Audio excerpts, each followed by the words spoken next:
Hello, good evening, and welcome back to another video reading the Empath Survival Guide by Judith Orloff MD. We are currently working on the chapter titled, I think it's called Empaths and Work. So we talked about jobs the best jobs for empaths, and now we're going to talk about, and the emotional contagion at work. We went over a protection strategy. We went over, I guess, a couple of tips and tricks on how to make a workspace more positive for an empath. And now we're going to talk about jobs for empaths to avoid.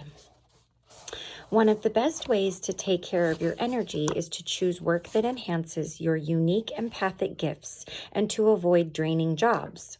What jobs are best to steer clear of? Sales is high on that list.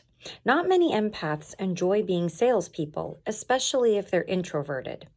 Dealing with the public takes too much out of them. One of my workshop participants who worked in technical support said, "I was too sensitive to constantly deal with angry customers, even if they were right."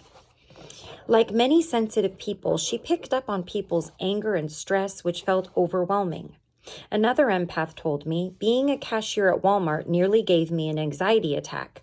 The crowds, the noise of people talking, the loudspeakers, bright lights, and long hours were exhausting." Whether it's selling cars, diamond rings, or advertising, empaths don't generally feel well having to be on all day. Of course, if you love what you do, whether it's sales or anything else, the situation might be different.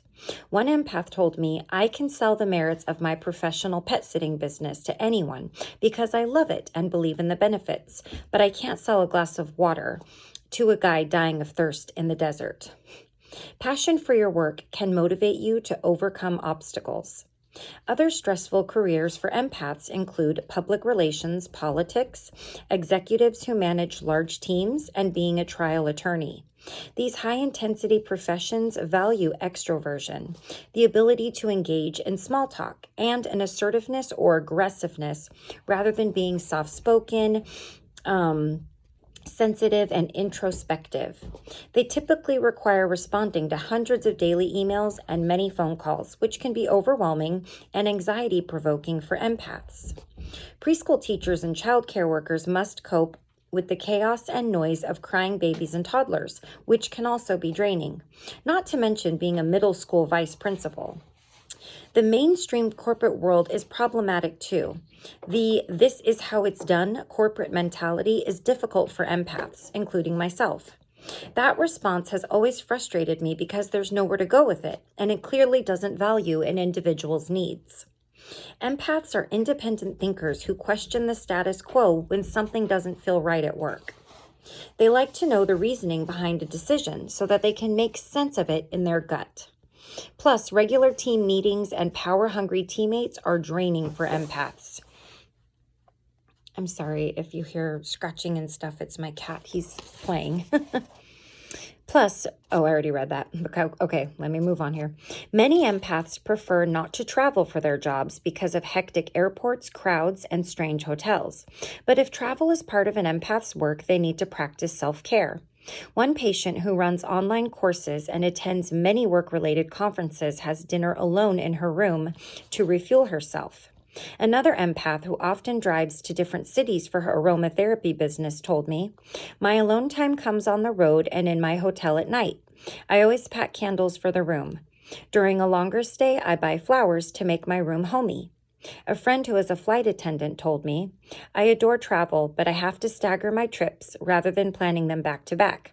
I also carry prayer symbols and talismans as protection from negative energy on flights."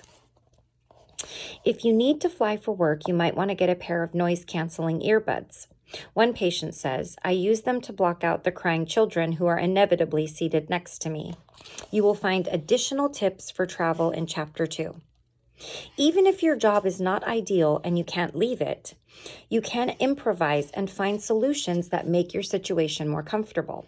One empath told me, "As a bus driver, I'm bombarded by energy from the public, so I play music on the bus and sing along with it. Music makes me happy and shields me from the stress I pick up from strangers." from passengers, which I guess are also strangers. I also send them silent blessings to increase the positive energy. Before my shift, I walk up and down the bus with prayer bells to clear any negativity left over from previous trips. Just as this woman did, you can use the protection strategies in this book to clear negativity and create a greater sense of positivity in your workplace. Working in healthcare and other helping professions. Empaths are naturals for the helping professions, from medicine to teaching. These jobs feed our giving nature and provide opportunities to tap our sensitivities to offer others healing and insight. As a psychiatrist, it has been enormously fulfilling for me to work with patients, many of whom are empaths, and watch their anxieties lift so that they can love their lives without guarding their hearts. Numerous empaths in the helping professions share the gratification I experience and greatly benefit from devoting their careers to service. Unfortunately, many also burn out. Empaths and other healers can experience compassion fatigue, a stress-related condition in which they've cared so much for so many people that there's nothing left to give. How does this happen? They overgive. They take on other people's pain. They try to fix others and feel too responsible for the progress of their patients or whomever they're guiding. They also take it personally when someone doesn't progress, gets worse, or gives up. For instance, I've known substance abuse counselors who feel responsible when a client relapses. Other mistakes that well-meaning healers also make are to schedule appointments every hour, year after year, without centering themselves by meditating or resting between sessions. Also, they overlook their free time and don't play enough to recharge themselves outside of work.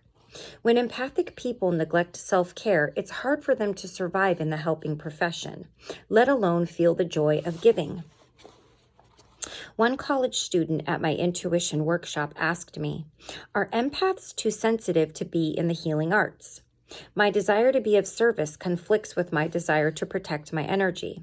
The sensitivity of empaths can make them talented healers," I explained. "But to avoid burnout, we need daily strategies to recharge ourselves and safeguard our energy. Then we won't be drained by patients or coworkers. Here are some self-care suggestions to practice both at and away from work. They will protect you from compassion fatigue because you aren't constantly absorbing people's stress, emotions, or physical symptoms." I think that's a misprint. Because you aren't constantly, I think it would be they will protect you because you are. Okay, let's move on. So tips to prevent burnout and compassion fatigue. Okay. Number 1, plan breaks. Take regular 5-minute breaks to rest, meditate, or enjoy a walk between appointments. Be careful not to schedule clients back to back, which will quickly lead to burnout. Number 2, don't overlook yourself. If possible, limit the number of clients you see to what feels right, though some jobs may not allow that flexibility. When you're busy, try not to squeeze in new appointments if you can reschedule them for a lighter day. Number 3, eat well. Don't skip meals and make sure they include protein, which grounds you. Grazing on protein throughout the day keeps my energy and blood sugar stable. Avoid carbohydrates, candy bars, cookies, sodas, and other sugar sources, as well as fast food for a quick fix when you're hungry. Instead, bring healthy snacks and stay well hydrated with water, a green or antioxidant smoothie, and other nourishing drinks. And then it says here, see Chapter 3 for more food suggestions, because we did talk about that. Number 4, create a serene workspace. Have a peaceful office or at least a peaceful desk if you're in an open space arrangement. Surround yourself with inspirational sayings and sacred objects and anything else that brings you peace. 5, practice deep breathing regularly. Mindful deep breathing clears the negativity you pick up. Number 6, fill your office or workspace with heart energy. Once or more daily, take a few minutes to focus on your heart chakra. Which is in the middle of your chest. Feel that loving energy flow through your body as it balances you. Know that in doing this, the loving energy will overflow and fill the room, as though fairy dust has been sprinkled everywhere. It imbues a location with warmth and positivity. I've used this technique for years to create a loving atmosphere in my office. When visitors enter your space, they will relax and even smile without knowing why. Number 7, set clear boundaries at work. Firmly and kindly say no to the energy vampires in your workplace. Protect your time so you're not drained. Number 8, shield yourself.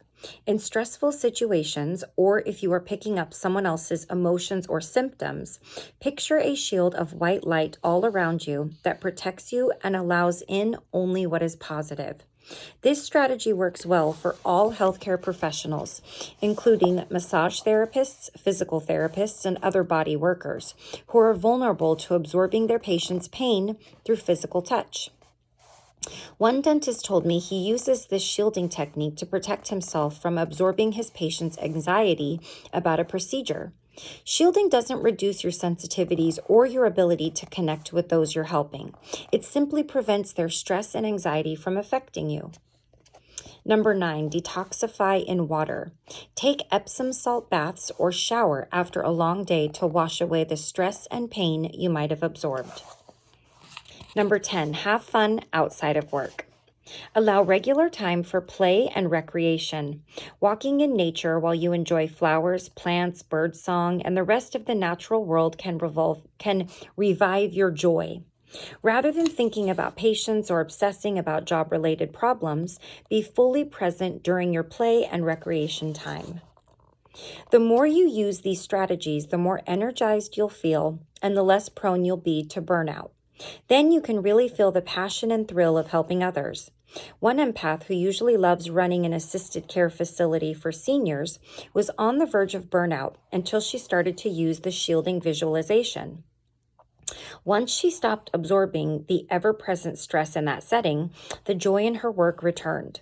Along with the above strategies, you might want to check out my audio program, Becoming an Intuitive Healer, which I designed for helping professionals. It offers self-care guidance as well. Okay, so I think we can read one more section. It is a bit longer. Ooh, it's very long. Okay, I think we can do this. The empathic therapist. Empathic psychotherapists, including psychiatrists, psychologists, marriage and family counselors, and social workers, use intuition, empathy, and spirituality along with their conventional training to help others. They also teach their patients to become more intuitive and aware of energy.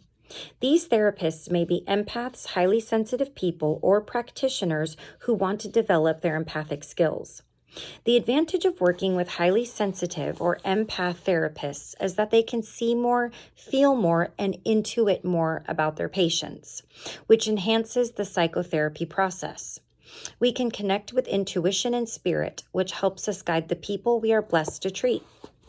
When I train healthcare professionals to incorporate empathy into their practices, they learn to tap into the power of intuition, the still small voice inside that offers clarity about health and healing. We contact it by becoming quiet within and then listening to any aha moments of realization, flashes of knowing, gut feelings, and body sensations that are informing us. I view intuition as an expression of our higher self or spirit. Therapists who are empaths don't need to have traditional religious beliefs, though some do. However, they do need to listen to their intuition and feel a higher power flowing through them, whether they understand that to be the universe, love, nature, the Holy Spirit, or whatever instinctively resonates for them. The healthcare professionals I train also learn how to read their patients' subtle energies, which is another therapeutic tool for diagnosis and treatment. This is a radically different perspective from the psychiatric training I received at UCLA, which was biologically oriented and medication-based. Combining the knowledge of conventional science and the wisdom of intuitive medicine provides a great service. I agree. I think that should be something that doctors have to learn in their training moving forward, and then just sort of seeing how people are becoming aware of things. I think that might be something they may be kind of forced to learn. as more and more people become aware of the way that their energy affects them and other people's energy affects them, the energy of the earth. I see more and more of that. As a therapist who is also an empath, I prepare for my sessions by meditating so that I can be calm and focused. Then I'm able to listen to what my patients are saying with my analytical mind and my intuition. I set aside my own problems and personal issues to be fully present with them. During a session, my patient is the center of my universe. This kind of selfless service energizes me. It also allows me to hear my intuition more deeply without extraneous thoughts interfering. My role is to guide patients on the right course for their unique path. It is not to fix them. When they suffer, I am right there shining light and offering direction. I realize that most emotional pain doesn't lift immediately, so I honor the different phases of healing. I don't rush my patients because I am uncomfortable with their pain. I don't need to take away their pain, and I don't indulge their wallowing in it either. I also don't take responsibility for their growth. It is their job to change and grow. Mine is to inspire the process and help them listen to the wisdom of their intuition along the way. This attitude allows me to be a conduit for healing and protects me from absorbing someone's struggles and pain. Here's an example of how I work. Jen, a 40-year-old interior designer, came to me with a history of painful relationships with narcissistic men. She would tolerate the abuse for far too long, then they would leave her, and it would take her months to recover. Jen wanted to change this destructive pattern. In our first session, she told me about a man she had been dating for 2 weeks. Craig is charming, funny, and a Harvard-educated attorney, she gushed. He is my perfect man. He's different from my previous boyfriends because he listens to me. Everything about Craig delighted her. I wanted to be happy for Jen, but I also realized how hard it is to see the real person when you're infatuated with someone. A friend jokes that at the start of a romance, the person is just sending a representative. I think that's true.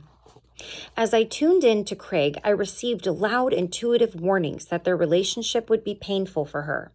I didn't share this with Jen, though, because my intuition told me that doing so wouldn't have been useful. My job wasn't to predict her future, but to assist her in making her own best decisions about relationships. So I responded, "Great, but get to know him better to make sure he's not like the other narcissists you've dated. Initially, you thought they were all fantastic too. What is your intuition saying about Craig?" Jen tried to tune in to get her gut, but could only feel her attraction for him, which she wrongly interpreted as a sign that they were meant to be. Man, that sounds like something anyone could easily do. My work with Jen was to help her connect with her intuition despite her strong sexual attraction, which throws many of us off. Jen proceeded to enter a 1-year relationship with Craig that was excruciating. After a few months, he became cold when she didn't do things his way. He gave her the silent treatment when he was angry. He threw her crumbs of love, but then withdrew emotionally. These are all classic signs of a narcissist. This relationship was a hard yet vital lesson for Jen about narcissists and their lack of empathy. Despite the good show they put on during the honeymoon phase. Sorry, I thought that was a period. Jen also learned the importance of using her intuition to evaluate possible partners and how she must keep trying to hear her inner voice until guidance comes, especially when she is thrown off center. In sessions, we focused on Jen reconnecting with her own power. As her sense of worth increased, she was finally able to say no to Craig, despite his attempts to reel her back with seductive promises of change. I was pleased when she gathered the strength to break the dysfunctional pattern and leave him. She was determined to find a healthier relationship. The lessons Jen learned spurred her on to become a more insightful woman who valued her intuition. All relationships can be teachers and healers if we allow them to be. I felt honored to serve as a light in Jen's time of darkness. It would not have been good for her or for me if I had absorbed her pain. Being clear about my therapeutic role protected me from taking on unwanted energies. During emotionally intense sessions, I breathed slowly and mindfully to stay centered. Both this strategy and setting clear boundaries allowed me to maintain optimal clarity in service of Jen. Many of my empath patients who are also therapists feel just as passionate about their work as I do. One psychologist told me, "I love being in the zone, intuitively helping someone, trusting an inspiration I know is larger than myself." However, the biggest hazard of being an empathic therapist is the exhaustion that results if we don't safeguard against sensory overload and absorbing someone's emotional or physical ailments. One psychiatrist told me, "I pick up symptoms in my body from patients: headache, nausea, back pain, depression, anger, and grief. It's overwhelming." Another patient shared, "As a mental health counselor, I couldn't turn off my empathy, so I left my job. Since then, I have felt happier and healthier, but something is missing in my life because psychotherapy is my calling." Therapists who are empaths can also experience sensory overload from their work environment. A colleague who shares an office with me started to feel atypically anxious and tired. We discovered that he was sitting in the chair my patient sat in. He was picking up the stress that had accumulated there. He requested that I ask my patients to sit in the other chair. Wow, that's interesting. I'm going to have to do like a little jig over my chair because a lot of other people sit in it when I'm not there. I totally understand his dilemma and agreed. After that, he felt calmer and more at ease in the office again. How do empaths pursue their calling as healers and therapists without becoming sick, tired, or taking on their patients' symptoms? The following suggestions, along with others in this chapter, will help you stay centered and clear. All healthcare professionals can benefit from these strategies. Okay, I suppose now I have to at least read a few of them and then we pick up on the next video. How to stop taking on a patient's emotions, protection strategy.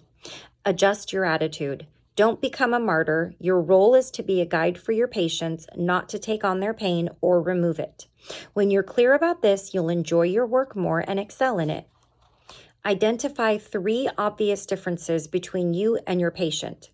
A good intellectual way to distance yourself from a patient's emotions and pain after a session is to focus on 3 clear differences between you. For example, I'm a woman and he's a man. She's depressed and I'm not. I'm a vegan and he eats meat. This lets you appreciate what's you and what's the patient, a boundary that helps prevent you from absorbing unwanted energy. Don't try to fix others. People heal themselves. You can support your patient's healing, but they must make the necessary changes to free themselves from suffering. Watch out for codependency. Be careful not to get hooked into feeling responsible for someone's progress. People change on their timeline, not yours. Of course, your heart will go out to patients who are emotionally stuck or backsliding. Guide them as much as possible, but you are not responsible for their growth or their ability to overcome obstacles. And the last, work on your own issues. We tend to absorb energy that is related to issues we haven't resolved in ourselves. Compassionately notice when your patients push your own emotional buttons. Ask yourself, is this person mirroring issues in me that need healing? Identify your triggers. Depression, fear of abandonment, fear of rejection, anxiety about health, intimacy. Focus on healing those triggers and issues in yourself. Then you won't be as apt to absorb these from others. Peer-oriented supervision groups where you can present cases and discuss what emotionally triggers you are helpful, as is working with your own therapist. Okay, well, I guess we're just going to wrap it up because it's about 2.5 more paragraphs and then we're done. Always stay centered in your heart with patience. Keep breathing out any discomfort you pick up and return to your heart. The heart is the ultimate healer and purifier of all things. If you are emotionally triggered during a session, use shielding and other protective techniques to stay centered. Later, you can investigate what triggered you and gain more insight about it. I love that as empaths and healers, we need to stay current with our own growth. This necessity gives the psychotherapy process an integrity that benefits you and your patient. Be compassionate with yourself as you explore your own psyche and develop your empathic abilities. Enjoy this path of awakening in the spirit of love, service, and your own evolution. I hope I have inspired you in the area of work. You can reinvigorate your current job or find work that is a better match for your needs as an empath. You have nothing to prove in your choice of career. It doesn't matter what kind of work you do, so long as it satisfies you. Simply find a job that makes you happy, or stressful days, focus on your service to coworkers and others you come into contact with. This will allow negative energy to shift, putting you more at ease. Remember to view difficult people as teachers, which will help you stay grounded and not be as easily triggered. Stay aware of your needs and seek work that is in harmony with them. Practice ongoing self-care to cope with job stresses, to restore your energy, and just to pamper yourself. This will allow your empath heart to grow and be more fulfilled each day. And we'll end this with an empath affirmation she has here. I set my intention to attract rewarding work that energizes me. I will practice self-care in my profession to protect my sensitivities. I vow to play and to rest when I'm off work to recharge myself. Okay, so I've read to you a little bit before bed tonight. I am tired and I'm ready for bed in my PJs. Maybe you are too. So that is wrapping up Chapter 7, Empaths and Work. A little bit more than I expected to read, but I'm glad I did it. So Chapter 8, which we will do starting the next video, is titled Empaths, Intuition, and Extraordinary Perceptions. So I'm very interested to see what that has going on in there. So until next time, thank you so much for joining me. If you enjoy these videos, please give me a thumbs up, subscribe, leave a comment, any, that would be appreciated. I thank you so much. I really enjoy sharing these with anybody that they can help. Until next time, bye-bye.